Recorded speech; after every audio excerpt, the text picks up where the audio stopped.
ഗൈബിൽ വിശ്വസിക്കണം, അപ്പോഴേ ഹിദായത്ത് കിട്ടുള്ളൂ. ഗൈബിൽ വിശ്വസിക്കാത്ത ഒരാൾക്ക് ഖുർആന്റെ ഹിദായത്ത് കിട്ടൂല. ഭൗതികമായത് മാത്രം, അതിൻ്റെ അപ്പുറം ഒരു ലോകമില്ല എന്ന് പറയുന്ന ഒരാൾക്ക് ഖുർആന്റെ ഹിദായത്ത് കിട്ടില്ല. കാരണം ഖുർആൻ പറയുന്ന പല കാര്യവും ഗൈബിയാണ്. അപ്പോൾ ഖുർആന്റെ ഹിദായത്ത് കിട്ടണമെങ്കിൽ, അല്ലെങ്കിൽ ഇസ്ലാമിൻ്റെ ഹിദായത്ത് ഒരാൾക്ക് കിട്ടണമെങ്കിൽ അയാൾ ഗൈബിയായ വിശ്വാസം അംഗീകരിച്ചേ പറ്റൂ. ഗൈബില്ലാതെ ഒരാൾക്ക് ഈമാൻ ഉണ്ടാവില്ല. ഈമാന്റെ അടിസ്ഥാനം ഗൈബ് തന്നെയാണ്. ഞാനത് ഇനിയും വിശദീകരിക്കാം.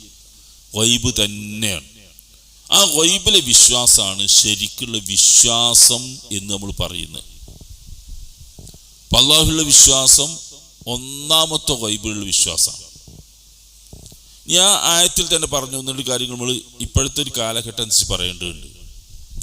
വല്ലദീന യുഅ്മിനൂന ബിൽ ഗൈബ് എന്ന് പറയുമ്പോൾ ഗൈബിൽ വിശ്വസിക്കുന്നവർ എന്ന് പറഞ്ഞല്ലോ. എന്തൊക്കെയാണ് ഈ ഗൈബിൽ വരുന്ന വിശ്വാസത്തിൽ പ്രധാനമായിട്ട് വരുന്നത്? അതിൽ നമ്മൾ 6 ഈമാൻ കാര്യങ്ങളാണ് ആദ്യം വരിക. അള്ളാഹുവിലുള്ള വിശ്വാസം ഗൈബാണ്. മലക്കുകളുടെ വിശ്വാസം ഗൈബാണ്. നബിമാരിലുള്ള വിശ്വാസം ഗൈബാണ്. വിശ്വാസം ഗൈബാണ്. അതുപോലെ കിതാബുകൾ, അള്ളാഹു അവതരിപ്പിച്ച കിതാബുള്ള വിശ്വാസം ഗൈബാണ്. നന്മയും തിന്മയും അന്ത്യനാളൊക്കെ ഗൈബാണ്. കാരണം ഇതൊക്കെ വിശ്വാസ കാര്യങ്ങളാണ്. ഒക്കെ ഗൈബിയായ വിശ്വാസം, അതിലൊക്കെ വിശ്വാസങ്ങൾ ഗൈബാണ്. അപ്പൊ അതില് നമ്മൾ പറയേണ്ട ഒരു സംഗതി, ഇപ്പൊ ജിന്ന് മലക്ക് ഗൈബാണ്, ഭൗതികമല്ല മനുഷ്യനെ സംബന്ധിച്ച്. അപ്പൊ നമ്മളെ ആളുകളുടെ ഇടയിൽ ഒരു ചർച്ചയാണ്, ജിന്ന് ഗൈബല്ല, ജിന്ന് വർഗം ഭൗതികമാണ്, അതുകൊണ്ട് അതിനോട് സഹായം ചോദിച്ചാൽ ഷിർക്കാവില്ല എന്നൊരു വാദം നിലവിലെടുപ്പം നമ്മുടെ ഇടയിൽ. ജിന്ന് ഗൈബല്ല, ഭൗതികമാണ്, അതുകൊണ്ട് ഭൗതികമായതിനോടൊരു സഹായം ചോദിച്ചാൽ ഷിർക്കാവില്ല. ഏതുപോലെ ഈ സദസ്സിലിരിക്കുന്ന ഒരാളോട് ഞാനിപ്പോൾ ഒരാവശ്യം ഉന്നയിച്ചു.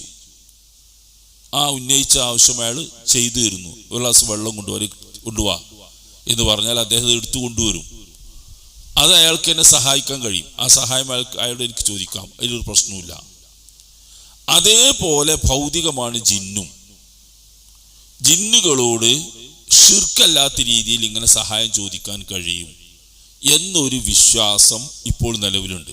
വിശ്വാസമാണോ അതോ വെറുതെ തർക്കമാണോ നമുക്കതൊന്നും പറയാൻ കഴിയില്ല. അങ്ങനെ ഒരു വാദം നിലവിലുണ്ട്. ആ നിലവിലുള്ള വാദത്തിന്റെ തത്വം എന്താണെന്ന് അറിയാം നിങ്ങൾ?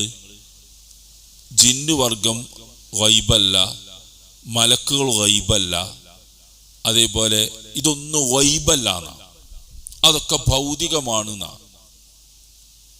മഹാ അബദ്ധമാണ് പറയുന്നത്, ഭൗതികമാണ്. അപ്പൊ പിന്നെ ഗൈബ് പറഞ്ഞാൽ പിന്നെ എന്താണ്? ആകെ ഒന്ന് മാത്രമേ ഗൈബുള്ളൂ എന്നാ. ആ വാദത്തിന്റെ സ്വഭാവം അതാണ്. ഒറ്റ ഗൈബുള്ളൂ. അതെന്താ? അള്ളാഹു മാത്രമേ ഗൈബുള്ളൂ, ബാക്കിയൊന്നും ഗൈബല്ല എന്നാ. മഹാവിഡ്ഢിത്തം, മഹാപൊട്ടത്തരാണ് പറയുന്നത് എന്ന് മാത്രമല്ല, ഇസ്ലാമിന്റെ അടിത്തറ പൊളിച്ചറിയുന്ന, അങ്ങനെ ശരിക്കും വാദിച്ചാൽ അടിത്തറ പൊളിയും. കാരണം അല്ലദീന യുഅ്മിനൂന ബിൽ ഗൈബ്, ഗൈബിൽ വിശ്വസിക്കുന്നവർ എന്ന് പറഞ്ഞാൽ അർത്ഥം എന്താ? നിങ്ങൾ അള്ളാഹിൽ വിശ്വസിക്കുന്നവർ എന്നല്ല. അത് ഖുർആനിൽ വേറെ കുറെ സ്ഥലത്ത് പറഞ്ഞേ. അള്ളാഹുവിന് പുറമെ ഒരുപാട് ഗൈബുകളുണ്ട് മനുഷ്യന്. പരലോകം ഗൈബാണ്,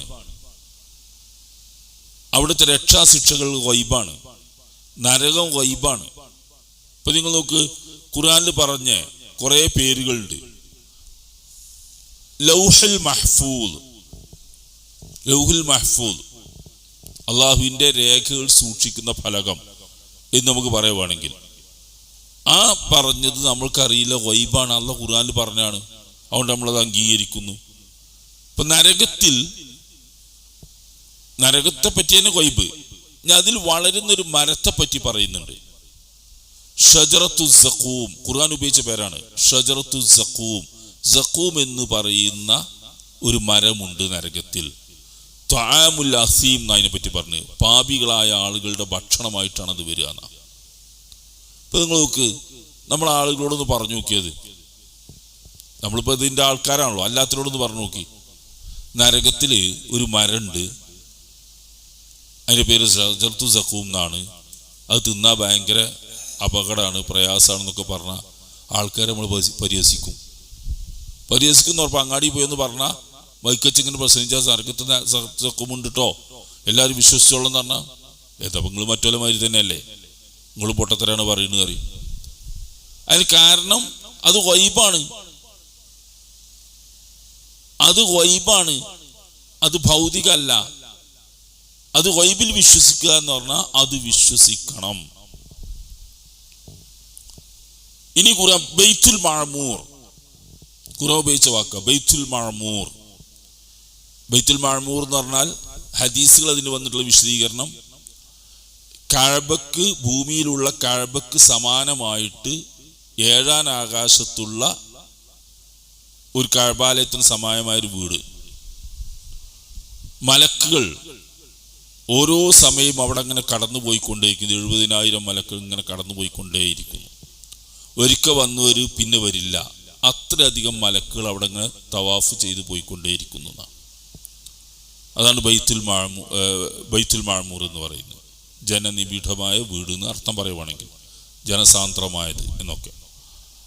നബി സല്ലല്ലാഹു അലൈഹി വസല്ലം അവിടുത്തെ ഇസ്രാ മിഅ്റാജ് യാത്രയിൽ അള്ളാഹുവിൻ്റെ റസൂൽ ആ 7-ാം ആകാശത്ത് അവിടെ എത്തിയെന്നും ആ എത്തിയ സംഭവത്തിൽ ആ ബൈത്തുൽ മഅമൂറിൽ ഇബ്രാഹിം നബി അലൈഹി ഇസ്ലാം ചാരിയിരിക്കുന്നത് കണ്ടു എന്നൊക്കെ പറയുന്നുണ്ട്. ഭൂമിയിൽ കഅബ പുതുക്കി പണിത ഇബ്രാഹിം നബി അലൈഹി ഇസ്ലാമി ആ വീട്ടിൽ കുറെ കുട്ടികളും അടുത്തുണ്ടായിരുന്നൊക്കെ പറയുന്നുണ്ട്.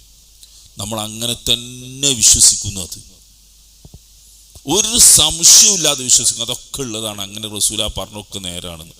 അതാണ് ഗൈബിൽ വിശ്വസിക്കുക എന്ന് പറഞ്ഞാൽ, അതാണ് ഗൈബിൽ വിശ്വസിക്കുക എന്നാണ്. പിന്നെ അള്ളാഹുവിൻ്റെ അർശ്, നമ്മൾ സിംഹാസനം എന്നർത്ഥം പറയുന്നു, അർശ്, കുർസി, അള്ളാഹുവിൻ്റെ എന്താണ് രാജപീഠം എന്നൊക്കെ നമ്മൾ പറയുന്നത്. എനിക്ക് മലയാളത്തിൽ അങ്ങനെ പറയാൻ കഴിയുള്ളൂ. കുർസി എന്ന് പറഞ്ഞാൽ നമ്മൾ സാധാരണ കുർസി കസേര കുർസി തന്നെ പറയാം. അള്ളാഹുവിൻ്റെ രാജപീഠം, സിംഹാസനം എന്നൊക്കെ നമ്മൾ പറയും. ഈ പറയുന്നതൊക്കെ ഖുർആനിൽ പറഞ്ഞ ഇത് നമ്മൾ കണ്ടതല്ല, തൊട്ടനുഭവിക്കാൻ പറ്റൂല. ഇതൊക്കെ ഒരാൾ നിഷേധിച്ചാൽ കഴിഞ്ഞു, ഇസ്ലാം എന്ന് പോകും. ഈ പറഞ്ഞതൊക്കെയും നമ്മൾ വിശ്വസിക്കുന്നു. എന്തുകൊണ്ട് വിശ്വസിക്കുന്നു? അതാണ് ഈ 2ാമത്തെ ഭാഗം. ഈ ഈമാൻ ഇല്ലാതെ ഒരാൾക്ക് മൂമിനാകാൻ കഴിയില്ല. ഈമാൻ എന്ന് പറഞ്ഞത് മുഴുവനും ഗൈബിയായ ഒരു ലോകമാണ്. ഇത് ഈ തത്വങ്ങൾ പഠിച്ചേ പറ്റൂ. അതുകൊണ്ട് ഞാൻ ഇങ്ങനെയൊക്കെ പറയുന്നത്. ഇതില്ലെങ്കിൽ അബദ്ധത്തിലേക്ക് നമുക്ക് പല രംഗത്ത് പോകുന്നുണ്ട്. ഗൈബിയായ ലോകമാണ് ഈമാന്റെ ലോകം, മുഴുവനും ഗൈബാണ്. അത് അള്ളാഹു പറഞ്ഞു തന്നത്, റസൂല് പറഞ്ഞു തന്നതൊക്കെ ഗൈബിൽ വിശ്വസിക്കേ പറ്റുള്ളൂ. അള്ളാഹു മാത്രമാണ് ഗൈബ് എന്നുള്ളത് മഹാ അബദ്ധം പിടിച്ചൊരു വാദമാണ്. തൽക്കാലം അങ്ങനെ നമുക്ക് പറയാൻ കഴിയുള്ളൂ, അബദ്ധമാണത്. ഈ ഗൈബ് അള്ള പറഞ്ഞു തന്ന കുറേ ഗൈബുണ്ട്. യുമിനൂന ബിൽ ഗൈബ് പറഞ്ഞാൽ അള്ളാഹുവിൽ വിശ്വസിക്കുക എന്നല്ല, ഒരുപാട് ഗൈബുണ്ട്. ഒരു കാര്യം കൂടി ക്ലിയർ ചെയ്ത് പോട്ടെ. ഈ ഗൈബിന്റെ ലോകം നമ്മളെ സംബന്ധിച്ച് മാത്രം അത് ഗൈബാകുന്നുള്ളൂ. അള്ളാഹ്ക്ക് ഇതൊന്നും ഗൈബല്ല. അത് മനസ്സിലാകാത്തതായിരിക്കും ഇതിൻ്റെ തെറ്റിദ്ധാരണയ്ക്ക് കാരണം. ഇപ്പൊ നമ്മൾക്ക് പരലോകം ഗൈബാണ്, മലക്കുകളും ജിന്നൊക്കെ ഗൈബാ. അള്ളാഹ്ക്ക് എന്താ? അള്ളാഹ്ക്ക് ഗൈബില്ല. അള്ളാഹ്ക്ക് എല്ലാം ഒരേ മാതിരിയാ. നമുക്കാണ് അതൊക്കെ ആപേക്ഷികമാണെന്നർത്ഥം. അപ്പം മനുഷ്യരുടെ ലോകത്ത് നമ്മൾക്ക് ഇടപാടുകൾ നടത്താം, അതൊരു വൃത്തമാണ്. അതിൻ്റെ ഉള്ളിലുള്ള മനുഷ്യൻ, മൃഗങ്ങൾ എന്നൊക്കെ നമ്മൾ പഞ്ചേന്ദ്രിയങ്ങളുടെ പരിധിയിൽ വരുന്നൊക്കെ ഉണ്ടല്ലോ, ആണ് നമ്മളുടെ ലോകം. അതാണ് ഷഹാദത്തിന്റെ ലോകം എന്നതിന് പറയാം. ഷഹാദത്ത് എന്ന ഭൗതിക ലോകം. ഇപ്പൊ ഖുർആനിലെ ആലിമുൽ ഗൈബി വശഹാദ, അള്ളാഹുവിനെ പറ്റി പറയുന്നൊരു വാക്കാണ്, നമ്മൾ ശ്രദ്ധിക്കണം. ഹുവല്ലാഹുല്ലദീ ലാ ഇലാഹ ഇല്ലാ ഹുവ ഹുവർ റഹ്മാനുർ റഹീം ആലിമുൽ ഗൈബി വശഹാദ. അതിന്റെ ബാക്കിയിൽ വരുന്നതാണ്. അള്ളാഹുവിനെ പറ്റി പറയുന്ന വാക്കാണ് ആലിമുൽ ഗൈബി വശഹാദ. അള്ളാഹു ഗൈബും അറിയും, ഷഹാദത്തും അറിയുന്ന. നിങ്ങൾ നല്ല ശരിക്കും ആലോചിക്കുക, എന്താണ് പറയണതെന്ന്. അള്ളാഹ്ക്ക് ഗൈബ് അറിയുന്നു, അള്ളാഹ്ക്ക് ഷഹാദത്ത് അറിയുന്ന പറഞ്ഞേ. അള്ളാഹ്ക്ക് എങ്ങനെ കൂട്ടൊരു ഗൈബായ ഒരു സംഗതി ഉണ്ടാവുമോ? നമുക്കല്ലേ ഗൈബ് ഉണ്ടാവുള്ളൂ, അള്ളാഹ്ക്ക് ഗൈബ് ഉണ്ടാവുമോ? ഇല്ല, അള്ളാഹ്ക്ക് ഗൈബ് എന്ന സംഗതി ഇല്ല. നമുക്കാണ് മറഞ്ഞ കാര്യം എന്നുണ്ടോ? അള്ളാഹ്ക്ക് മറഞ്ഞൊരു കാര്യം ഉണ്ടാവൂല. ഷഹാദത്ത് ഉണ്ട് അള്ളാഹ്ക്ക്. ഇതൊക്കെ പറയുന്നത് പിന്നെ എന്തിനറിയോ? നമ്മളുടെ ഭാഗത്തു നിന്നോട് പറയണം, മനുഷ്യന്റെ ഭാഗത്തു നിന്ന്. നമ്മൾക്ക് ഗൈബായ കാര്യവും നമ്മൾക്ക് ഷഹാദത്തായ കാര്യവും അള്ളാഹു അറിയുന്നു എന്നാ. അല്ല അള്ളാഹ്ക്ക് ഗൈബ് അറിയുന്ന പറഞ്ഞാൽ എന്താർത്ഥമുള്ളത്? അള്ളാഹ്ക്ക് ഗൈബുണ്ടോ? അങ്ങനെ അള്ളാഹുവിനെല്ലാം ഒരുപോലല്ലേ? ഗൈബു ഷഹാദത്തും ഒരേ മാതിരിയാ. അപ്പൊ അള്ളാഹുവിന് ഗൈബ് അറിയുന്ന പറഞ്ഞതിന്റെ അർത്ഥം അള്ളാഹ്ക്ക് വലിയ ഒരറിവ് കിട്ടി എന്നുള്ളവർക്ക് പറയല്ല. നമ്മൾക്ക് ഗൈബായി നിൽക്കുന്ന കാര്യം അള്ളാഹുവിനെ സംബന്ധിച്ച് സാധാരണ അറിവാണ്. അതാണ് ഇതിന്റെ അർത്ഥം. അപ്പൊ ഗൈബ് കണ്ടൊരു ലോകം ഉണ്ട് എന്ന് തന്നെയാണ് അപ്പോഴും വരുന്നത്. അള്ളാഹ് മാത്രമാണ് ഗൈബ് എന്ന് പറഞ്ഞാൽ മഹാവിഡിത്താണെന്ന് പിന്നെയും വരികയാണ്. അള്ളാഹ് മാത്രമാണ് ഗൈബ് പറഞ്ഞാൽ അള്ളാഹ്ക്ക് ഗൈബ് അറിയുന്ന പറഞ്ഞാൽ ഇവനെന്താ അർത്ഥം? അള്ളാഹിനെ അറിയുന്നോ? അപ്പൊ നിങ്ങൾ നോക്ക്, അപ്പൊ അള്ളാഹു രണ്ട് ലോകങ്ങളും ഒരുപോലെ അറിയും എന്ന് പറഞ്ഞ് മനുഷ്യനെ സംബന്ധിച്ച് രണ്ട് ലോകങ്ങളുണ്ട്, ആ രണ്ടും അള്ളാഹ്ക്ക് ഒരേമാതിരി അറിയും എന്ന് പറയുകയാണ്. അപ്പൊ ഇതില് ഈ ഷഹാദത്തിന്റെ ലോകമാണ് നമ്മളുടെ വൃത്തം. അതുകൊണ്ട് ശ്രദ്ധിക്കുക, ഷഹാദത്തിന്റെ ലോകമാണ് പഞ്ചേന്ദ്രിയങ്ങളുടെ പരിധിയിൽ വരുന്ന, നമ്മളുടെ ബുദ്ധിയോട് കൂടി പരിധിയിൽ വരുന്ന ഒരു ലോകമാണ്. അതിൽ നമുക്ക് ഇടപാടുകൾ നടത്താം, സഹായ സഹകരണങ്ങൾ നടത്താം എന്ന് നോക്കി. ഇനി മലക്കുകളുടെ ലോകമുണ്ട്, അത് ഗൈബിന്റെ ലോകമാണ്. ആ മലക്കുകളുടെ ലോകത്ത് നമ്മൾ പരസ്പരം സഹായ സഹകരണം നടത്തുന്ന മാതിരി നടത്താൻ കഴിയില്ല. അവർ ഗൈബിയായ ലോകത്താണ്, നമുക്കറിയില്ല. അവരെ പറ്റി അള്ളാഹു പറഞ്ഞു തന്നത് നമ്മൾ വിശ്വസിക്കുക എന്നല്ലാതെ നമുക്കൊന്നും പറയാൻ കഴിയില്ല. ജിന്നുകൾ വേറൊരു സൃഷ്ടികളാണ്, അവർ ഗൈബിയായ ലോകത്തുള്ളത്. നമ്മുടെ പഞ്ചേന്ദ്രിയങ്ങളുടെ പരിധിയിൽ വരില്ല, ബുദ്ധിന്റെ പരിധിയിൽ വരില്ല. ജിന്നുകളെ പറ്റി അള്ളാഹ് റസൂൽ പറഞ്ഞു തന്നത് നമ്മൾ വിശ്വസിക്കുന്നു, അതിനപ്പുറം നമുക്കൊന്നും പറയാൻ കഴിയില്ല. അവരോട് നമുക്ക് മനുഷ്യനോട് നടത്തുന്ന മാതിരിയുള്ള പരസ്പര സഹായ സഹകരണം നടത്താൻ കഴിയില്ല, മലക്കളോട് നടത്താൻ കഴിയില്ല, ജിന്നുകളോട് നടത്താൻ കഴിയില്ല. ഇപ്പൊ മഴ ഇല്ലാത്തൊരു കാലം, കടുത്ത വേനല, നമ്മളൊക്കെ ഇങ്ങനെ നല്ല പ്രയാസം പറഞ്ഞു. ഈ സമയത്ത് മഴ കിട്ടാൻ വേണ്ടി നമ്മൾ മഴയുടെ കാര്യം ചുമതല ഏൽപ്പിക്കപ്പെട്ട മീകായിൽ എന്ന് പറയുന്ന മലക്ക്, ആ മലക്കിനോട് ഞങ്ങൾക്ക് മഴ തരണേ എന്ന് ചോദിച്ചാൽ അത് ശിർക്കാണ്. അതിന് കാരണം എന്താ? നമ്മൾക്ക് മഴ ചോദിക്കാൻ പറ്റുന്ന സാധാരണ സഹായ സഹകരണത്തിൽപ്പെട്ടതല്ല. വാട്ടർ അതോറിറ്റിയുടെ അടുക്കൽ പോയിട്ട് നമുക്കൊരു അപേക്ഷ കൊടുക്കുക, വെള്ളം തരണം, ഞങ്ങൾക്ക് വെള്ളത്തിന്റെ കണക്ഷൻ തരണം എന്ന്. അതിൽ ശിർക്കില്ല. കാരണം എന്താ? ഇവിടുത്തെ വാട്ടർ അതോറിറ്റി നമ്മളെ പഞ്ചേന്ദ്രിയങ്ങളുടെയും ഒക്കെ പരിധിയിൽ നമ്മുടെ ആ വൃത്തത്തിൽ വരുന്നതാണ്, പഞ്ചേന്ദ്രിയങ്ങളുടെയും ബുദ്ധിയുടെയും. മലക്ക് അങ്ങനെയല്ല. മലക്ക് നമ്മൾക്കൊരു ഒരു ആശയവിനിമയം പരസ്പരം നടത്താവുന്ന ലോകത്തല്ല, ഗൈബാണ്. വളരെ കൃത്യമായിട്ട് ഇത് മനസ്സിലാക്കുക. അതുകൊണ്ട് അവിടെ ഇടപാട് നടത്താൻ കഴിയും.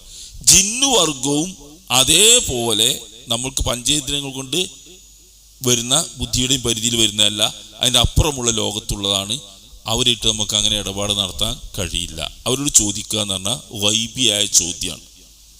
ആ ഗൈബിയായ ചോദ്യമാണ് അത്. അപ്പൊ ഇതൊക്കെ പറയുന്നത്, ഈ ഗൈബിൽ വിശ്വസിക്കുക എന്ന് പറയുന്നത് അള്ളാഹു എന്താണോ പറഞ്ഞു തരുന്നത്, റസൂൽ എന്താണോ പറഞ്ഞു തരുന്നത്, അതങ്ങനെ തന്നെ വിശ്വസിക്കലാണ്.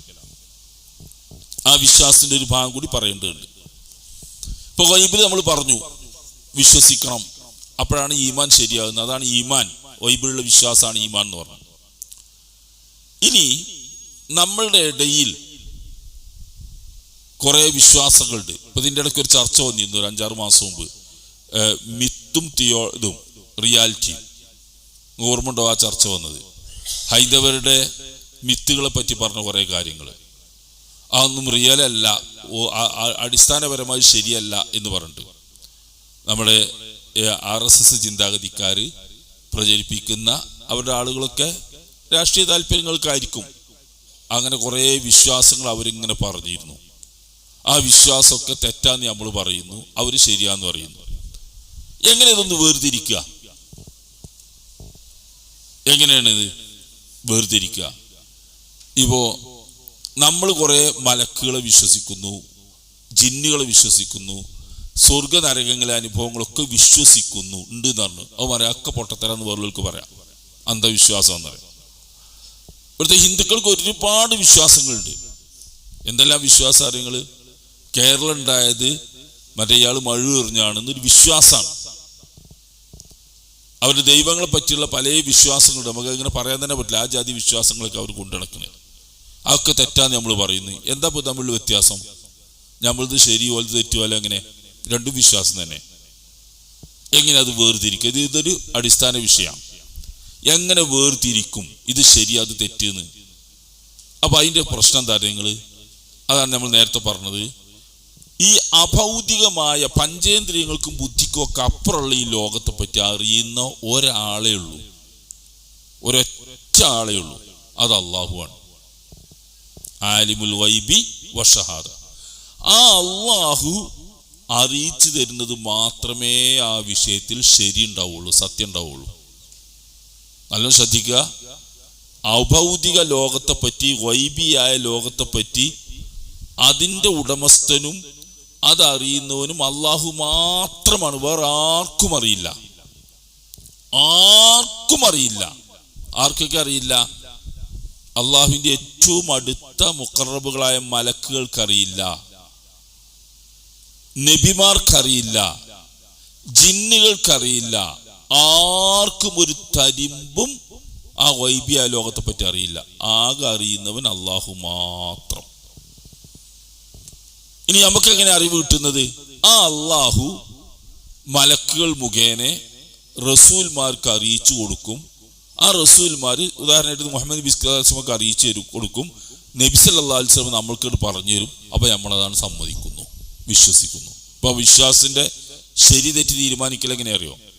അള്ളാഹു പറഞ്ഞോളൂ നോക്കലാണ്. അള്ളാഹ് പറഞ്ഞ വിശ്വാസമൊക്കെ ശരിയാണ്, അള്ളാഹ് പറഞ്ഞു തരാത്ത വിശ്വാസമൊക്കെ തെറ്റാണ്. അതാണ് അന്ധവിശ്വാസം എന്ന് പറഞ്ഞത്. അന്ധവിശ്വാസം എന്നുള്ളത് പോലും അല്ല പറയേണ്ടത്, മൂഢവിശ്വാസം എന്നാണ്. വിശ്വാസമൊക്കെ അന്ധമാണ്. എല്ലാ വിശ്വാസം അന്ധമായിട്ട് വിശ്വസിക്കുക. നമ്മളെ വിശ്വാസമൊക്കെ അന്ധമാണ്. എങ്ങനെ? കണ്ണടച്ചാണ് വിശ്വസിക്കുക. അങ്ങനെയാണ് അന്ധമായ വിശ്വാസം എന്ന് പറഞ്ഞാൽ. അതെന്തുകൊണ്ടാണ് പിന്നെ അങ്ങനെ വിശ്വസിക്കുന്നത്?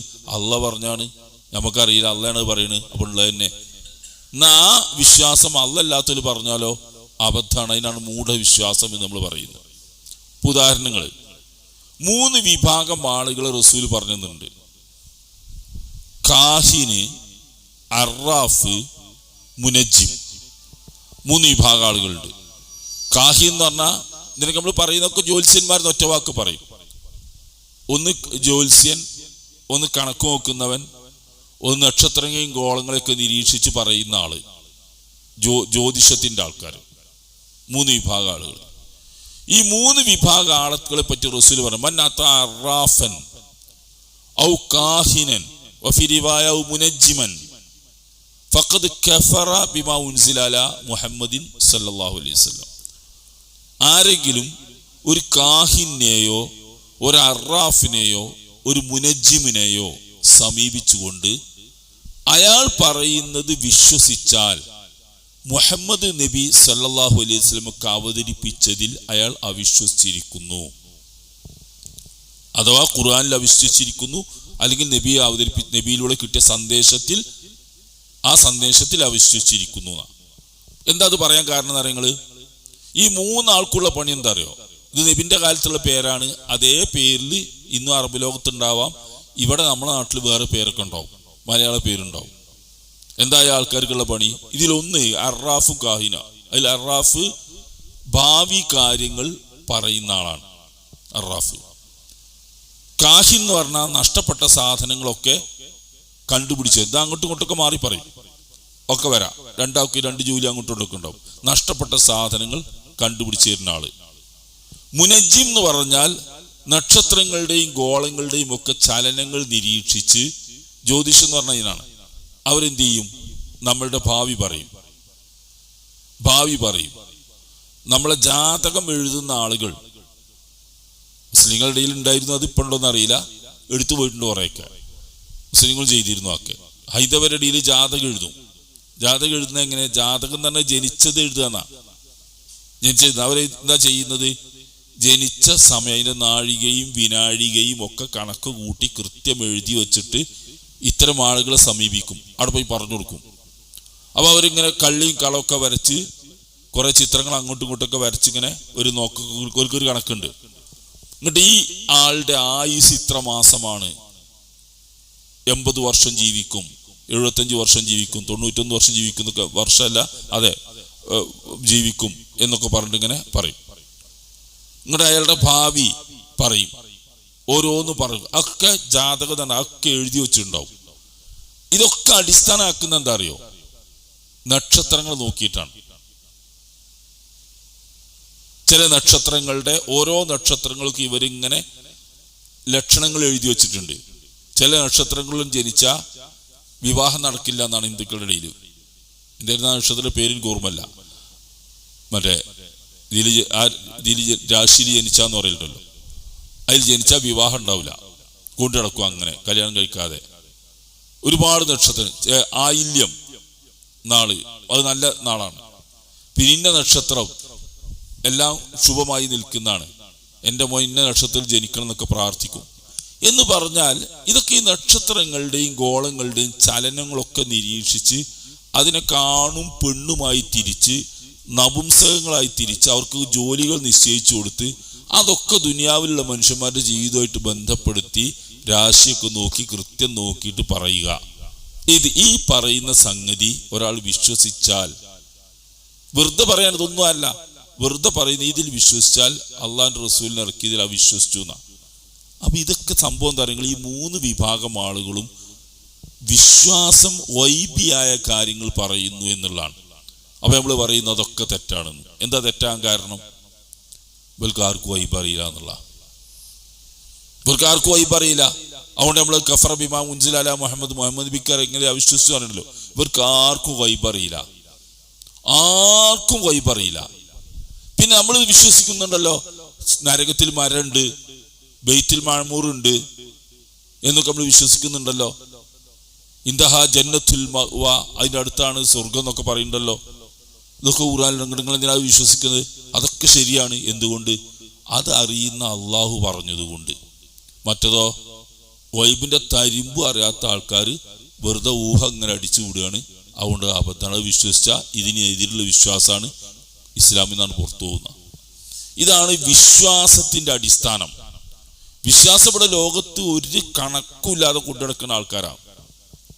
എന്തും വിശ്വസിക്കാം, കാരണം ഭൗതികമല്ല വിശ്വാസം എന്ന് പറഞ്ഞാൽ. എന്തും വിശ്വസിക്കാം. അതിലെ ശരി തെറ്റ് തീരുമാനിക്കുന്നതിന്റെ അടിസ്ഥാനം ശരിയായ വിശ്വാസം തെറ്റായ വിശ്വാസം എന്ന് നമ്മൾ പറയുന്നതിന്റെ അടിസ്ഥാനമാണ് നമ്മൾ പഠിച്ചു വെക്കേണ്ടത്. വിശ്വാസത്തിൽ ശരി അള്ളാഹു പറയുന്നത് മാത്രം. അത് റസൂൽമാരെ മുഖേന നമുക്ക് കിട്ടണം, അല്ലെങ്കിൽ നമുക്ക് വിശ്വസിക്കാൻ പറ്റില്ല. വിശ്വാസം അന്ധമാകുന്നതും മൂഢമാകുന്നതും അബദ്ധമാകുന്നതും ഒക്കെ അള്ളാഹു റസൂലും പറഞ്ഞുതരാത്ത വിശ്വാസം അവർ വെച്ചു പുലർത്തുന്നത് കൊണ്ട് മാത്രമാണ്. അല്ലാതെ വിശ്വാസത്തിൽ ഒന്ന് ഈ ചൊറുക്കുള്ളതും ചൊറുക്കില്ലാത്തതൊന്നും പറയാൻ കഴിയില്ല. ഒക്കെ ഒരേ വിശ്വാസം തന്നെ, പക്ഷെ നല്ല ശരിയും തെറ്റിന്റെ ഇരിക്കൽ അങ്ങനെയാണ്. ഇതിന്റെ അടിസ്ഥാനം ഖുർആനിൽ വന്നൊരു കാര്യം കൂടി പറഞ്ഞുകൊണ്ട് നമുക്ക് അവസാനിപ്പിക്കാം. ഈ വൈബിനെ സംബന്ധിച്ച്, വൈബിയ വിശ്വാസത്തെ പറ്റി 3 അടിത്തറകളിലാണ് നിൽക്കുന്നത്. 3 അടിത്തറകളിൽ ഒന്ന്, ഈ വൈബ് എന്ന് പറയുന്നത് അള്ളാഹുവിൻ്റെ പൂർണ്ണമായ നിയന്ത്രണത്തിലുള്ളതാണ്. നല്ല ശ്രദ്ധിക്കാതെ, വൈബിന്റെ ലോകം പൂർണ്ണമായും അള്ളാഹുവിന്റെ നിയന്ത്രണത്തിൽ, വേറെ ആർക്കും അതിലൊന്നും കഴിയില്ല. 2, വൈബ് അള്ളാഹു അല്ലാത്ത ആർക്കും അറിയില്ല. രണ്ടായിട്ട് ഞാൻ പറയുന്നത് ഒന്നല്ല. ഒന്ന്, വൈബിന്റെ ലോകം പൂർണ്ണമായും അള്ളാഹുവിന്റെ കയ്യിലാണ്.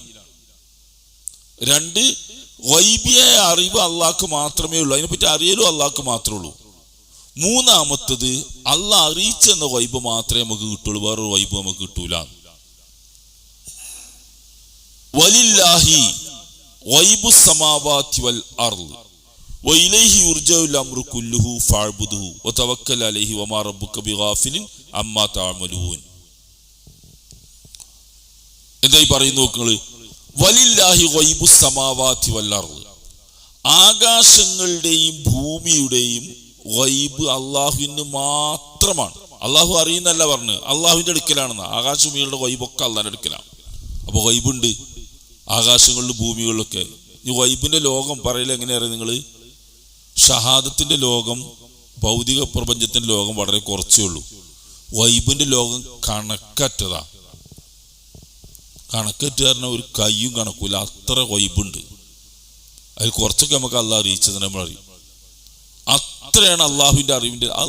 നിങ്ങൾ നോക്ക്, നമ്മളെ പഞ്ചേന്ദ്രിയങ്ങളുടെ ബുദ്ധിൻ്റെ അടിയിൽ വരുന്ന അറിവത്തിലുള്ളവർ പറയും അതല്ലാത്തൊരു പ്രപഞ്ചം ഇവിടെ ഉണ്ട്, അതിവിപുലമായൊരു പ്രപഞ്ചം, നമുക്കത് അറിയില്ല. അത് അള്ളാഹ് അറിയിച്ചു തരുമ്പോൾ നമുക്ക് അതിലുള്ള അറിയും. അതിലാണ് സ്വർഗ്ഗമുണ്ട് നരകമുണ്ട് എന്നൊക്കെ പറഞ്ഞ പെട്ടാണ് അതൊക്കെ നമുക്ക് അറിയിച്ചു തരും. ഒരു ഉദാഹരണം പറയാവുന്നത്, മൂസാ നബി അലൈഹി ഇസ്ലാമിയും ഖിളിർ നബിയും കൂടി നടത്തിയൊരു യാത്ര സൂറത്തുൽ കഹ്ഫിൽ പറയുന്നുണ്ട്. ആ യാത്രയിൽ ഹദീസിൽ വന്ന വിശദീകരണം ഉണ്ട്. അതിൽ രണ്ടുപേരും കൂടി ഒരു കപ്പലിൽ യാത്ര ചെയ്യുകയാണ്. അതിൻ്റെ സംഭവം എന്താണെന്ന് വെച്ചാൽ അതിൻ്റെ പശ്ചാത്തലമുണ്ട്. മൂസാ നബി അലൈഹി ഇസ്ലാം ഇസ്രായേലിൽ പ്രസംഗിച്ചുകൊണ്ടിരിക്കുമ്പോൾ സദസ്സിന്നൊരു ചോദ്യം, ഏറ്റവും കൂടുതൽ അറിവുള്ള ആർക്കാന്ന് വെച്ചാൽ മൂസാ നബി പറഞ്ഞാൽ അവിടെ അപ്പം മൂസാ നബിക്കാണുള്ള അറിവ്, നബിയല്ലേ, അത് എനിക്ക് തന്നെയാണ് പറഞ്ഞു. അത് പറയാൻ പാടില്ല. അള്ളാഹു ആയാലും അള്ളാഹുവാണ് ഏറ്റവും കൂടുതൽ അറിവുള്ളതെന്ന് പറയണല്ലോ. മൂസാ നബി ആ സദസ്സിലിപ്പം കൂടുതൽ അറിവ് തനിക്ക് തന്നെയാണ്, നബിയല്ലേ എന്നെനിക്ക് പറഞ്ഞാണ്. അപ്പം അള്ളാഹ് മൂസാ നബിയോട് പറഞ്ഞു ഇന്നേക്കാൾ അറിവുള്ളവർ ഇവിടെ തന്നെ ഉണ്ട് കാരണം. അങ്ങനെയാണ് ഖദിറിൻ്റെ അടുത്തേക്ക് പറഞ്ഞയക്കുന്നത്. ഒരു സംഭവമാണ്. അങ്ങനെ രണ്ടുപേരും യാത്ര ചെയ്യുന്ന യാത്രയിൽ ഒരു കപ്പലിൽ യാത്ര ചെയ്യുന്ന രണ്ടുപേരും കൂടി കപ്പലിൽ ഇങ്ങനെ കടലിൽ കൂടെ പോകുമ്പോൾ ആ കപ്പലിൻ്റെ തെമ്പിൽ തുഞ്ചത്ത് വന്നിരുന്നിട്ട് ഒരു പക്ഷി, ഒരു ചെറിയ കുരുവി വന്നിട്ട് ഇങ്ങനെ വെള്ളം കുടിക്കുന്നുണ്ട്. അപ്പൊ ഖദിർ നബി മൂസാ നബി കാണിച്ചത് കണ്ടു. ആ പക്ഷി, ആ കുരുവി ഇങ്ങനെ വെള്ളം കുടിക്കുമ്പോൾ അതിന്റെ ചുണ്ടുമ്മൽ വരുന്ന വെള്ളത്തുള്ളികൾ കണ്ടില്ലേ? അതെ, ആ വെള്ളത്തുള്ളികളാണ് ഈ ലോകത്ത് എല്ലാവർക്കും കൂടി ഓഹരി വെച്ചു കൊടുത്ത അറിവ്. ആ വെള്ളത്തുള്ളി, ആ സമുദ്രത്തിൽ കാണുന്ന വെള്ളമൊക്കെ ഉണ്ട്, അതൊക്കെ നമുക്കറിയാതെ അള്ളാന്റെ അടുത്ത് നിൽക്കുന്നതാണെന്ന് മൂസാ നബിയെ പഠിപ്പിക്കാനാണ് പറഞ്ഞു കൊടുക്കുന്നത്. അറിവുണ്ട് എന്ന് പറഞ്ഞപ്പോൾ ആ കുരുവിന്റെ ചുണ്ടിൽ വന്നതാണ് ലോകത്തെല്ലാവർക്കും കൂടി കിട്ടിയത്. ബാക്കിയുള്ളതൊക്കെ അള്ളാഹുവിന്റെ അടുക്കലാണ്. ആ സമുദ്രത്തിൽ കിടക്കണമൊക്കെ അത് എത്ര ഇപ്പൊ നമുക്ക് എല്ലാവർക്കും കൂടി ആ കുരുവിന്റെ ചുണ്ടുമ്പോൾ കിട്ടിയതിന്റെ അംശങ്ങൾ നമുക്കെല്ലാം ഈ ലോകത്ത് എല്ലാവർക്കും കൂടിയും ജിന്നിനും മനുഷ്യനും എല്ലാവർക്കും കൂടി ഒരു കൊടുത്തിട്ടുള്ളത് അള്ളാഹ്. അതിന്റെ ചെറിയ തരിമ്പ് കിട്ടിയപ്പോഴാണ് ഈ വിവരം ഇട്ടിങ്ങനെ നടക്കുന്നത്. ബാക്കി അള്ളാന്റെ അടുക്കലാണ്. അതാണ് ഗൈബിന്റെ ലോകം, അതിവിപുലമായൊരു ലോകം. അത് മുഴുവനും അള്ളാഹുവിന്റെ അടുക്കൽ നമുക്കറിയില്ല. അതിൽ അള്ളാഹ് റസൂൽമാർ മുഖേന നമുക്ക് വല്ലതും അറിയിച്ചു തന്നിട്ടുണ്ടെങ്കിൽ ഓക്കെ, നമുക്ക് അതാണ് ഒന്ന് ഗൈബിന്റെ അടിസ്ഥാനം. രണ്ടാമത്തത് ആ അള്ളാഹുവിന്റെ അടുക്കലാണെന്നുള്ളതിന് പുറമെ ഖുൽ ലാ യഅലമു മൻ ഫിസ് സമാവാതി വൽ അർളിൽ ഗൈബ ഇല്ലല്ലാഹ് വമാ യശ്ഉറൂന അയ്യാന യുബഅസൂൻ. സൂറത്ത് നംലിലെ ആയത്താണ്. നബിയെ നീ പറഞ്ഞു കൊടുക്കുക, ലാ യഅലമു മൻ ഫിസ് സമാവാതി വൽ അർളിൽ ഗൈബ ഇല്ലല്ലാഹ്, ആകാശങ്ങളിലോ ഭൂമിയിലോ ഉള്ള ഒരു ഗൈബും അല്ലാഹു അല്ലാതെ മറ്റാരും അറിയില്ല എന്ന് വിശ്വസിക്കുക. ഇതാണ് ആകാശങ്ങളിലും ഭൂമിയിലുള്ള ഗൈബ് അല്ലാത്ത ആർക്കറിയില്ല. നേരത്തെ നമ്മൾ പറഞ്ഞു, മലക്കുകൾക്ക് അറിയില്ല, ജിന്നുകൾക്ക് അറിയില്ല, ഇനി വേറെ വല്ല സൃഷ്ടികളുണ്ട് അവർക്ക് ആർക്കും അറിയില്ല. അള്ളാഹുവിന്റെ അടുക്കലാണ് എല്ലാ ഗൈബും അള്ളാഹുവിനെ അറിയുള്ളൂ. ഇപ്പൊ മഴ പെയ്യിക്കാൻ ചുമതലപ്പെടുത്തിയ മലക്ക് നേരത്തെ നമ്മൾ പറഞ്ഞു, മീകായിൽ ഹദീസിലുണ്ട്. മഴ പെയ്യാനാണ് നമ്മൾ പ്രാർത്ഥിക്കുന്നത് അള്ളാഹുവിനോട്, അത് ചുമതലപ്പെടുത്തപ്പെട്ട മലക്കാണ്. ആ മലക്കിനെ അറിയോ എവിടെയൊക്കെ മഴ പെയ്യിക്കുന്ന? അറിയില്ല. അത് അള്ളാഹുവിന്റെ ഓർഡർ വരുമ്പോൾ മഴ പെയ്യിക്കാനല്ലാതെ എവിടെയൊക്കെ എത്രയൊക്കെ മഴ എന്ന് മലക്കിന്റെ അറിവിൽപ്പെട്ടതല്ല, അള്ളാഹുവിന്റെ ഗൈബായ അറിവാണ്. അതാണ് നമ്മുടെ വിശ്വാസം. അപ്പൊ അള്ളാഹുവിനല്ലാതെ ഗൈബിയായ ഒരു കാര്യവും അറിയില്ല എന്ന് നമ്മളുടെ ഒരു അടിസ്ഥാന വിശ്വാസമാണ്. ഇനി മൂന്നാമത്തെ ഭാഗം, ആലിമുൽ ഗൈബി ഫലാ യുദ്ഹിറു അലാ ഗൈബിഹി അഹദാ ഇല്ലാ മൻ ഇർതളാ മിർ റസൂലിൻ. സൂറത്തുൽ ജിന്നിലെ ആയത്ത് 26-27 ആയത്ത്. ആലിമുൽ, അല്ല ശ്രദ്ധിക്കുന്നത്, ആലിമുൽ ഗൈബ്, അല്ലാഹു ഗൈബ് അറിയുന്നവനാണ്. ഫലാ യുദ്ഹിറു അലാ ഗൈബിഹി അഹദാ, അല്ലാഹുവിന്റെ ഗൈബ് ആർക്കും അല്ലാഹു അറിയിച്ചു കൊടുക്കൂല. ഇല്ലാ മൻ ഇർതളാ മിർ റസൂൽ, അള്ളാഹു ഇഷ്ടപ്പെട്ട റസൂൽമാർക്കല്ലാതെ, അള്ളാഹുവിന്റെ ഗൈബ് അള്ളാഹു ആർക്കും അറിയിച്ചു കൊടുക്കില്ല. ക്ലിയർ ആണ്. ഇപ്പൊ 3 കാര്യം പറഞ്ഞു. ഒന്ന്, ഗൈബിന്റെ ആധിപത്യം മുഴുവനും ദുർവ്യാഖ്യാനിക്കുന്ന രൂപ. ആലിമുൽ ഗൈബി, അള്ളാഹു ഗൈബ് അറിയുന്നവനാണ്. ഫലാ യുദ്ഹിറു അലാ ഗൈബിഹി അഹദ, അള്ളാഹു അവന്റെ ഗൈബ് ആർക്കും അറിയിച്ചു കൊടുക്കില്ല. ക്ലിയർ ആണ്. ഇല്ലാമൻ ഇർത്തലാമിർ റസൂൽ, അവൻ ഇഷ്ടപ്പെട്ട റസൂൽമാർക്കൊഴികെ. വളരെ വ്യക്തമാണ്. അള്ളാഹു തൃപ്തിപ്പെട്ട റസൂൽമാർക്കല്ലാതെ അറിയിച്ചു കൊടുക്കൂല എന്ന് പറഞ്ഞു. ഇനി ഇതെങ്ങനെ അല്ലാത്തവർക്ക് അറിയിക്കുന്ന ആകലും ഔലിയാക്കന്മാർക്ക് അറിയുന്ന ആക്കലെങ്ങനെ? അത് ആലിമുൽ ഗൈബ്, അർത്ഥം ഞാൻ പറയണം. ആലിമുൽ ഗൈബ് ഫലാ യുദ്ഹിറു അലാ ഗൈബിഹി അഹദ. അള്ളാഹു ആണ് ഗൈബ് അറിയുന്നവൻ, അവന്റെ ഗൈബ് അവൻ ആർക്കും അറിയിച്ചു കൊടുക്കില്ല. ഇല്ലാ മൻ ഇർത്തലാ മിർ റസൂൽ, അവൻ ഇഷ്ടപ്പെട്ട റസൂൽമാർക്കല്ലാതെ. ആ ആയത്തിന്റെ ആ റസൂൽ എന്ന ഭാഗം ഒഴിവാക്കും, മിൻ റസൂൽ എന്നുള്ളത്. നിങ്ങളപ്പം എന്തായി അർത്ഥം? ഇല്ലാ മൻ ഇർത്തലാ, അള്ളാഹ് ഇഷ്ടപ്പെട്ട ഔലിയാക്കന്മാർക്കല്ലാതെ. നമുക്ക് ആയത്താണ് ഈ ദുർവ്യാഖ്യാനിക്കുന്നത്. പച്ചയിൽ നമ്മൾ കത്തിയൊക്കാല്ലേ, നേർക്ക് നേരെ മുറിച്ചാണ് മാറ്റുക. ഇല്ലാമൻ ഇർത്തലാ മിർ റസൂൽ എന്നുള്ള റസൂലാണ്ട് ഒഴിവാക്കും. ഇല്ലാമൻ ഇർത്തലാ, അള്ളാഹ് തൃപ്തിപ്പെട്ട ബ്രാക്കറ്റിൽ ഔലിയാക്കന്മാർക്കല്ലാതെ അള്ളാഹ് അറിയിച്ചു കൊടുക്കണേ ഗൈബ് അറിയില്ല. അപ്പൊ ഔലിയാക്കന്മാർക്ക് ഗൈബ് അറിയും. അതിനായത്ത് പാഠബുക്കിൽ മദ്രസയിൽ കുട്ടികൾ പഠിപ്പിക്കുന്നതാണ് 5ാം ക്ലാസ്സിലെ.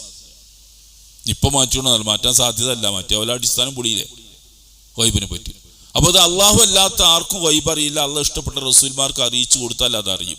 ഇതാണ് വിശ്വാസം. ഞാനത് അവസാനിപ്പിക്കാൻ സൂചിപ്പിക്കുന്നത്, ഈമാൻ എന്ന് പറയുന്നത് ഗൈബിയായ ഒരു കാര്യമാണ്. അതങ്ങനെ തന്നെ കണ്ണടച്ച് നമ്മൾ പറയുന്ന അന്ധമായി വിശ്വസിക്കണം. പക്ഷെ ഏതേ വിശ്വസിക്കാവൂ? അള്ളാഹു അറിയിച്ചു തന്നത് മാത്രം, റസൂൽമാർ മുഖേന. അല്ലാത്ത ഗൈബ് ആര് പറഞ്ഞാലും വിശ്വസിക്കൂല. അതാണ് നമ്മൾക്ക് കണിശത ഉള്ളത്. ഔലിയാക്കന്മാർക്ക് ഗൈബ് അറിയില്ല, നബിമാർക്ക് അറിയില്ല, മലക്കുകൾക്ക് അറിയില്ല. ഈ കാഹിനും അറാഫും മുനജ്ജിമും ജ്യോത്സ്യന്മാർക്കും പണിക്കന്മാർക്കും കണക്ക് നോക്കുന്നവർക്കും ജ്യോതിഷികൾക്കാർക്കും ഗൈബ് അറിയില്ല. ഉറച്ച വിശ്വാസമാണ്. അത് വിശ്വസിച്ച ഇസ്ലാം എന്നാണ് പോകും. ഈ ഗൈബാണ്. ഈ ഒരു ഉദാഹരണം കൂടി പറഞ്ഞ് ഞാൻ അവസാനിപ്പിക്കാം. ഗൈബിന്റെ വിശ്വാസത്തിന്റെ ശക്തി എങ്ങനെയാണ്? റസൂല് ഖുർആൻ പറഞ്ഞാണ് ഇസ്രാ മിഅ്റാജ് എന്ന സംഭവം. സുബ്ഹാനല്ലദി അസ്റാ ബിഅബ്ദിഹി ലൈലൻ മിനൽ മസ്ജിദിൽ ഹറാമി ഇലൽ മസ്ജിദിൽ അഖ്സ അല്ലദി ബാറക്നാ ഹൗലഹു.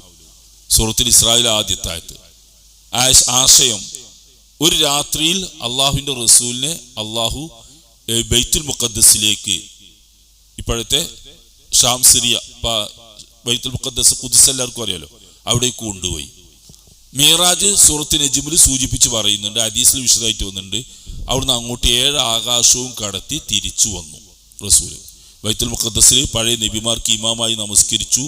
ഓരോ ആകാശവും 7 ആകാശവും കടന്നു പോകുമ്പോൾ ഓരോ സ്ഥലത്തും ഓരോ നബിമാരെ കണ്ടു, സംഭാഷണം നടത്തി. മുഹമ്മദ് നബിയാണ്, ജിബ്രീലിന്റെ അകമ്പടിയോട് കൂടിയാണ് പോകുന്നത്. വിശദമായിട്ട് വന്നിട്ടുണ്ട്. 7ാം ആകാശത്ത് കണ്ടു ഒക്കെ പറയുന്നുണ്ട്. സിദ്റത്തുൽ മുൻതഹ വരെ പോയി എന്നൊക്കെ പോയി. അങ്ങേ അറ്റത്തുള്ള ഇലന്തമരം എന്നോ അല്ലെങ്കിൽ ദേവദാരു വൃക്ഷം എന്നൊക്കെ അർത്ഥം പറയുന്ന ദേവദാരുവാണ്, ദൈവത്തിന്റെ മരം എന്നൊക്കെ പറയുന്ന. അങ്ങനെ പോയി അവിടേക്ക് എത്തിയെന്ന. അങ്ങ് തിരിച്ചു വന്ന് റസൂലുള്ള ഒരു രാത്രിന്റെ ചെറിയൊരു സമയം കൊണ്ട് വീട്ടിലെത്തി. മസ്ജിദുൽ ഹറാമിന്റെ അടുത്ത് ഹാനിന്റെ അടുത്തെത്തി. അവിടെ എത്തി ഈ സംഭവം പറഞ്ഞു റസൂല്. മുഹാനി പറഞ്ഞു, നബിയെ നിങ്ങളിത് ജനങ്ങളോട് പറയരുത് പറഞ്ഞു. അതെന്താ വെച്ചാൽ ജനങ്ങൾ വിശ്വസിക്കൂല. നമുക്ക് അന്ന് തന്നെയാണ്, അതാണ് മനുഷ്യന്മാർ. ഇതൊക്കെ കൂടി ഞാൻ ഇപ്പോൾ രാത്രിയോട് ഇതൊക്കെ പോയി വന്നു പറഞ്ഞാൽ ജനങ്ങൾ സമ്മതിക്കൂല. നബി ഞാനത് പറയുന്നതാണ്. അത് പറയാക്കാം, എങ്ങനെ പറയാം? നബിന്റെ സത്യസന്ധമായിട്ട് നബിക്കുണ്ടായ ഒരു അനുഭവമല്ലേ, സ്വപ്നമല്ല. ഒരു രാത്രിയോട് ഈ സ്ഥലത്തൊക്കെ പോയി വന്ന് ഈ ആകാശലോകം കാണിച്ചു കൊടുത്തല്ല, ആയത്തുകളും ദൃഷ്ടാന്തങ്ങളും കാണിച്ചു കൊടുത്ത് തിരിച്ചു വന്നിട്ട് പറയരുത് പറഞ്ഞാൽ എങ്ങനെ പറയാക്കാൻ കഴിയുമോ? ഇപ്പൊ നമ്മൾ ഇവിടുന്ന് കാശ്മീർക്ക് പോയി, അവിടെയൊക്കെ പോയി കണ്ടിട്ട് ഇങ്ങനെ വന്നിട്ട് അന്ന് ആരോടും മുണ്ടെടുത്തിട്ട് പറഞ്ഞാൽ അത് ഉണ്ടാക്കാൻ നമുക്ക് കഴിയുമോ? നമുക്ക് കാണുന്ന ഒരു കാശ്മീർ നമ്മുടെ ഉദാഹരണം. നമ്മൾ അവിടുന്ന് തന്നെ സെൽഫി എടുത്തിട്ട് 4 ഫോട്ടോ അങ്ങോട്ട് അയക്കാൻ, അപ്പം തന്നെ ലൈവായിട്ട് ഇവിടെ എത്തിക്കാൻ നമുക്ക് ഉറക്കും. ഇപ്പൊ തവാഫ് ചെയ്യുമ്പോൾ വരെ ലൈവായിട്ട് ഇവിടെ കാണിച്ചു കൊടുക്കുന്ന ആൾക്കാരാണ്. ഇതാണ് നമ്മുടെ ലോകം. ഇങ്ങോട്ട് പറ്റൂല പറഞ്ഞാൽ എങ്ങനെ? അപ്പൊ പറയാക്കാൻ പറ്റൂല, എങ്ങനെ പറയാ വെച്ചാൽ. അപ്പൊ ജനങ്ങളെ വിശ്വസിക്കും. നബി പോയി കഅബയുടെ അടുക്കൽ ഇങ്ങനെ ചെന്നു. അബൂജഹൽ, അബൂലഹബ് പ്രമുഖരൊക്കെ ഇങ്ങനെ ഇരിക്കുന്നുണ്ട്. അപ്പൊ ഇരിക്കുമ്പോ നബി പറഞ്ഞു. അപ്പൊ അവർ കണ്ടപ്പോ ചോദിച്ചു, കഅബന്റെ തണലിൽ അവരിങ്ങനെ ഇരിക്കും. ഒരു വെയിലിങ്ങനെ ഉദിച്ച് ചൂടാകുമ്പോൾ ആ തണലിൽ അവരിയ്ക്കുക. നാട്ടും അവിടുത്തെ പൗരപ്രമുഖന്മാരാണ്. അത് മുഹമ്മദ് നബി ഇങ്ങനെ ചെന്നപ്പോൾ ചോദിച്ചു, എന്താ മുഹമ്മദെ വല്ലതും ഉണ്ടോ ചോദിച്ചു. ഉണ്ട്. അപ്പൊ ഇതാണ് പറഞ്ഞു നബി. അല്ല, അബൂലഹബ് പൊട്ടിച്ചിരിച്ചു. കിട്ടിപ്പോയത് തന്നെ. കാരണം ഇത് വെച്ച് വില പേശ ആൾക്കാരെ മുമ്പിൽ ഈ ഞങ്ങൾ മാസങ്ങൾ യാത്ര എടുത്തിട്ടാണ് ബൈത്തുൽ മുഖദ്ദസ് സിറിയയിലേക്ക് എത്താറുള്ളത്, ഷാമിലേക്ക് എത്താറുള്ളത്. ഇത്ര അവർക്കറിയാം, ഒട്ടകയാത്രക്ക് കണക്കുണ്ട്. ഇത്രയും സമയം ഒരു മാസത്തിലധികം യാത്ര ചെയ്യാൻ ദൂരാണ്. അവിടെ ഒരു രാത്രിന് ചെറിയ സമയം കൊണ്ട് അവിടെ പിന്നെ ഏഴാകാശമൊക്കെ പോയി വന്നു എന്നാ പറയുന്നത് ചോദിച്ചു. അതേ പോയി എന്നാണ്. വീണ്ടും ചോദിച്ചു, ആ വാദത്തിൽ, നമ്മളെ ഭാഷ പറഞ്ഞ വാദത്തിൽ ഉറച്ചു നിൽക്കുന്നുണ്ടോ ചോദിച്ചു. ഉറച്ചു നിൽക്കുന്നു പറഞ്ഞു, ഉറപ്പിച്ച് പറയുന്നു പറഞ്ഞു നബി. അവർ കുറേ കാര്യങ്ങളൊക്കെ ചോദിച്ചു. അക്ക് നബി ഇങ്ങനെ പറഞ്ഞു, ബൈത്തുൽ മുഖദ്ദസ് ഞങ്ങളൊക്കെ കണ്ടെന്ന് പറയുന്നു. അപ്പോൾ നബി ഇങ്ങനെ എൻ്റെ തൂണൊക്കെ ഇങ്ങനെ എണ്ണി ഇങ്ങനെ പറഞ്ഞു കൊടുത്ത്, നബിൻ്റെ മുമ്പിൽ അള്ളാഹ് ഇങ്ങനെ കാണിച്ചു കൊടുത്ത്. ഞങ്ങളൊരു ഒട്ടക സംഘം, കച്ചവട യാത്രാ സംഘം വരുന്നുണ്ട്. 100 കണക്കിന് ഒട്ടകങ്ങളും ആളുകളും ഉണ്ടാവും. കച്ചവട സാധനങ്ങൾ അങ്ങോട്ടും ഇങ്ങോട്ടും ട്രാൻസ്പോർട്ട് ചെയ്യുന്ന സംഗതിയാണ്. അത് എവിടെ എത്തിയെന്ന് പറയാൻ പറ്റുമോ ചോദിച്ചു. ഇന്ന സ്ഥലത്ത് എത്തിയിട്ടുണ്ട് പറഞ്ഞു നബി. എന്നാ ഇവിടെ എത്തി വെച്ചു, ഇന്ന സമയത്ത് എത്തുന്നതാണ് പറഞ്ഞ മാതിരി എത്തിയും ചെയ്തു.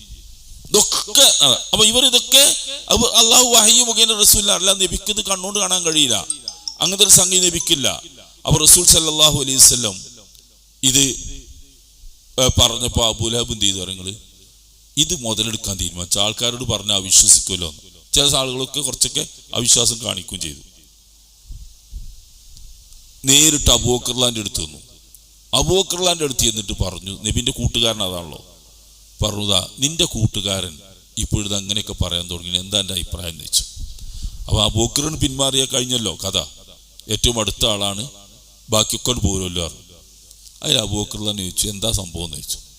നിന്റെ കൂട്ടുകാരൻ ഇതാ ഇപ്പോൾ പറയുന്നത് 7 ആകാശവും കടന്ന് തിരിച്ചു വന്നിരിക്കുന്നു എന്നാണ്. അപ്പൊ അബൂബക്കറിനെ ചോദിച്ചു, അദ്ദേഹം ഇത് പറഞ്ഞു ചോദിച്ചു. പറഞ്ഞു. അപ്പൊ ഉടനെ അബൂബക്കർ അദ്ദേഹം പറഞ്ഞു എങ്കിൽ ഞാനത് വിശ്വസിക്കുന്നു എന്നാണ്. ഒറ്റ വാക്ക്, എങ്കിൽ ഞാനത് വിശ്വസിക്കുന്നു. അപ്പോ വീണ്ടും സംശയാവൂല, അങ്ങനെ വിശ്വസിക്കുക അത്ര പെട്ടെന്ന്. അബൂബക്കർ തന്നെ ഒരു തെളിവാണ് പറഞ്ഞു കൊടുത്തു, ഞാൻ അതിലപ്പുറമുള്ളത് വിശ്വസിച്ച ആളാണ്. അതെന്താ, രാവ് പകല് വ്യത്യാസമില്ലാതെ അള്ളാഹുവിൻ്റെ അടുക്കൽ നിന്ന് അദ്ദേഹത്തിന് വഹ്യ് വരുന്നു എന്ന് പറഞ്ഞപ്പോൾ വിശ്വസിച്ച ആളാണ് ഞാൻ. എനിക്കിത് വിശ്വസിക്കാതിരിക്കേണ്ട യാതൊരു കാരണവുമില്ല. അവരങ്ങനെ ലഭ്യരായിട്ട് തിരിച്ചു പോന്നു. അങ്ങനെയാണ് അബൂബക്കർ അസ്-സിദ്ദീഖ് സത്യപ്പെടുത്തുന്നവനായി മാറിയത്. അതാണ് ഈമാൻ. ഈമാൻ എന്ന് പറഞ്ഞാൽ ആ ഗൈബിൽ വിശ്വസിക്കുക എന്നാണ്. അത് വിശ്വസിക്കുമ്പോഴാണ് ഈമാൻ ശരിയാണ്. അത് ശാസ്ത്രീയമായിട്ട് പറഞ്ഞാണ്ട് ഒപ്പിക്കേണ്ടതൊന്നുമില്ല. അള്ളാഹു റസൂൽ മുഖേന പറഞ്ഞു തന്നിട്ടുണ്ടോ, ഉണ്ടെങ്കിൽ വിശ്വസിക്കണം. കണ്ണടച്ച് വിശ്വസിക്കണം, അന്ധമായി വിശ്വസിക്കണം. അങ്ങനെ നമ്മൾ പറയേണ്ടത്. ഒരു യുക്തി ചിന്തയും നടത്തണ്ട. പരലോകത്ത് നരകത്തില് ഒരു മരമുണ്ട് എന്ന് പറഞ്ഞാൽ ഉണ്ട്, വിശ്വസിക്കുന്നു. ആര് പറഞ്ഞു? അത് പറയാൻ കഴിയണം, അള്ളാഹ് പറഞ്ഞാണ്. ജ്യോത്സ്യന്മാർ പറഞ്ഞത് തെറ്റാണ്. എന്തുകൊണ്ട്? അവർക്ക് വൈബ് അറിയില്ല. അപ്പം ഇതാണ് ഇസ്ലാമിക വിശ്വാസത്തിന്റെ അടിസ്ഥാനം. ഈ വിശ്വാസ കാര്യങ്ങളാണ് ഇൻഷാ അല്ലാഹ് അടുത്ത ക്ലാസ്സുകൾ നമുക്ക് പറയാനുള്ളത്. അള്ളാഹു അനുഗ്രഹിക്കുമാറാവട്ടെ.